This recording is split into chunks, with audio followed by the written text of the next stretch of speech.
Salut tout le monde, j'espère que vous allez bien. Aujourd'hui je vous retrouve pour une nouvelle vidéo où je vais vous parler de mes pinceaux, mes 10 pinceaux favoris. J'avais envie de vous faire cette vidéo parce que je me suis rendu compte que j'utilisais maintenant plus que des pinceaux pour me maquiller. Je me suis rendu compte lorsque j'ai regardé les tags. Vous savez, il y a le tag qui tourne du maquillage sans pinceau, ça tourne beaucoup en ce moment. Je trouvais hyper cool ce tag, mais bon, c'est pas ce que je vais faire aujourd'hui. Aujourd'hui, du coup, je vais vous parler de mes 10 pinceaux indispensables dont je ne peux pas me passer pour me maquiller. Je dirais pas au quotidien parce qu'au quotidien, mes yeux, je les fais pas, je fais juste mon teint. Enfin, je mets du mascara, mais voilà. Donc, j'ai mis 5 pinceaux teint, 5 pinceaux, j'ai du mal à parler aujourd'hui, pour les yeux. Parce que je trouvais que c'était important quand même les yeux aussi. Donc écoutez, c'est parti. Voilà, on va commencer avec les pinceaux pour le teint. Dans les 5 pinceaux pour le teint, il y en a 6 parce qu'il y en a 2 qui servent à la même chose. Mais je ne pouvais pas ne pas vous citer les deux parce qu'ils sont vraiment trop bien les deux. Voilà, donc je triche un petit peu. Et on va commencer justement avec ces deux-là. Donc ce sont en fait les deux mêmes dans le sens où les deux servent à la même chose. Sauf qu'ils n'ont pas vraiment la même forme puisque celui-là, il est vraiment, vous voyez, plat à ce niveau-là. Il est très dense.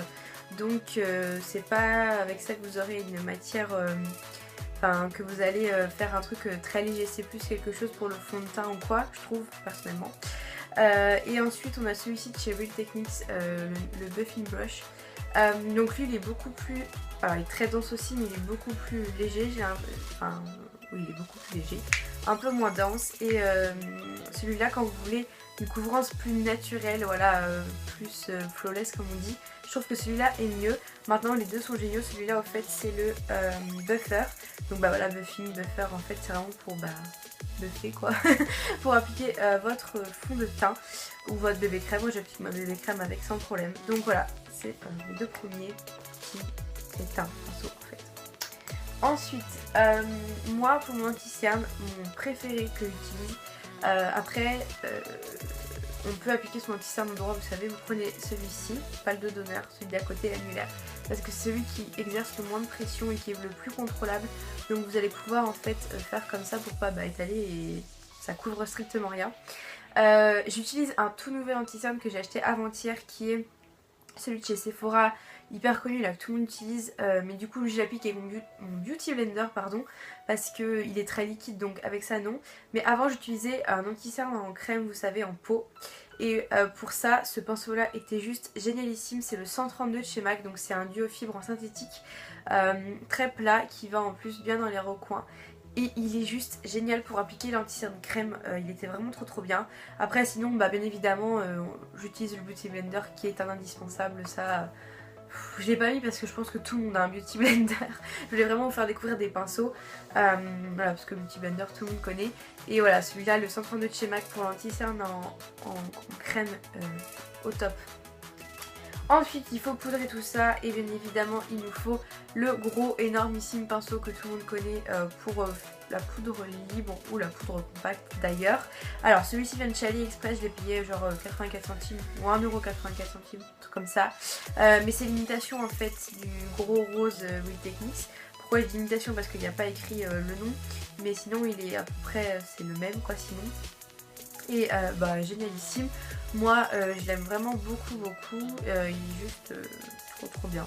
Donc voilà, un gros pinceau. Je veux dire qu'est-ce qu'il a en fait, il est un peu déformé, je l'ai pas reformé quand je l'ai lavé, donc je vais le remouiller, je vais le reformer. Mais voilà, il est juste génialissime, il applique très bien la matière, il la prend très bien. Et voilà, après si vous voulez mettre des sous dedans, prenez le Real Techniques, le vrai de vrai. Mais ouais, celui-là me va très bien. Et un gros pinceau pour la poudre, avant je n'en avais pas et c'était trop la galère, donc ça c'est indispensable. C'est même le premier pinceau qu'on doit acheter, je trouve, parce qu'avec les crèmes on l'applique au doigt, à l'anti-cerne aussi, mais la poudre, l'appliquer au doigt c'est très compliqué, donc c'est même le premier pinceau qu'on devrait avoir, je trouve. Ensuite, un petit pinceau boule comme ceci pour votre contouring bronzer. Moi j'utilise pas de pinceau biseauté parce que je trouve que les biseautés c'est pas très maniable. Donc lui c'est le contour brush, voilà, pour faire le contouring comme ceci. Et vous pouvez même faire votre blush avec sans aucun souci. Et ça c'est les meilleurs, je l'ai 2 fois ce pinceau là, tout comme celui-là.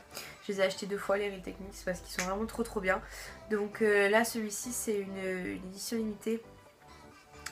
Parce que c'était avec Nick Chapman, mais en fait ce sont les mêmes, c'est juste qu'ils sont un peu plus jolis, voilà.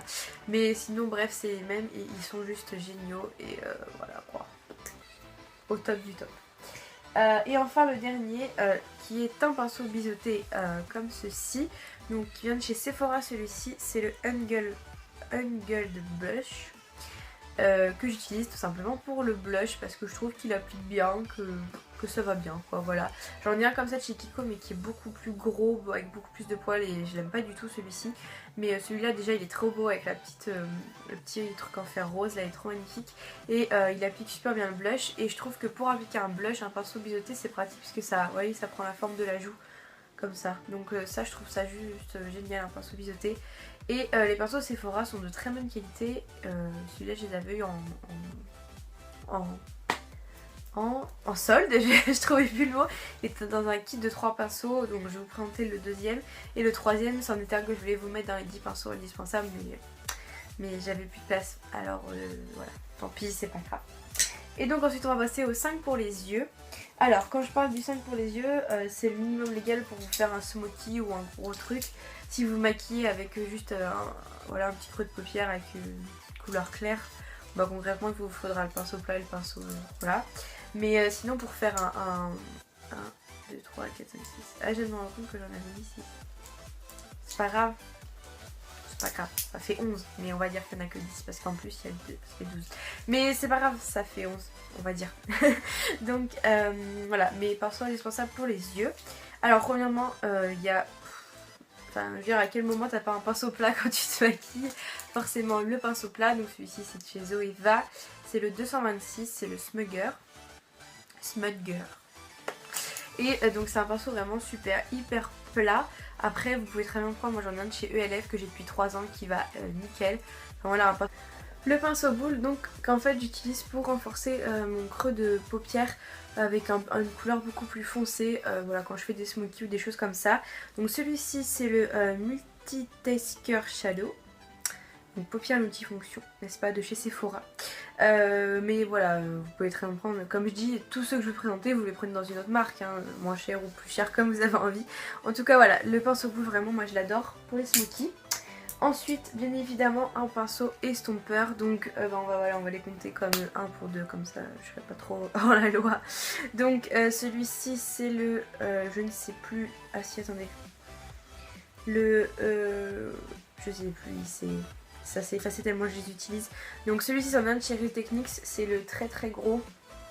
Et celui-ci c'en est un de chez Zoeva et c'est le Luxe Smoky Shader. Donc un pinceau estompeur plus fin. Voilà, donc vous avez le gros, le fin, comme vous voulez, voilà. Sachant que celui-ci, parce que du coup j'ai pas mis pour le creux de paupière parce que j'avais plus de place. Celui-ci, le plus fin, vous pouvez très bien l'utiliser comme creux de paupière. Votre pinceau estompeur, vous pouvez l'utiliser comme creux de paupière. Après, il vaut mieux en avoir 2 du coup, parce que si vous estompez les couleurs très foncées mais vous faites un creux de paupière clair, ben, ça va pas aller. Donc voilà, mais les pinceaux estompeurs c'est la base du smoky ou de n'importe quel maquillage. Rien que quand vous faites justement un creux de paupière, il faut estomper pour que la démarcation entre les deux voilà, ne se voit pas. Et voilà, c'est... Ensuite le pinceau biseauté, celui-ci c'est mon préféré, c'est le Wing Liner, toujours de chez Zoeva. Il est hyper fin, hyper précis, c'est mon préféré, je l'adore. Et pour faire voilà, les traits de liner, les ras de cils, tout ça c'est hyper important, le biseauté aussi. Et enfin un de chez Peggy Sage, il n'y a pas de référence, c'est un vous savez, comme ceci, pour faire tout simplement le coin interne et au-dessous des sourcils. Ça c'est hyper intéressant et hyper utile pour faire voilà, les coins de lumière, parce qu'un maquillage sans coin de lumière c'est assez terne, ça vous fait baisser le regard et tout. Donc ça moi je m'en sers tous les jours et j'en conseille vraiment un. Ça vous en trouvez chez ELF pour 1 euro sans problème, donc celui-là il me coûtait hyper cher. Mais voilà, donc ça hyper important aussi. Donc voilà tout le monde, c'était mes 10 pinceaux indispensables, même s'il y en avait 12. J'espère que ça vous aura plu, que ça vous aura aidé, que ça vous aura donné des idées et que vous aurez appris quelque chose. Je vous fais plein de bisous et je vous dis à bientôt. Ciao!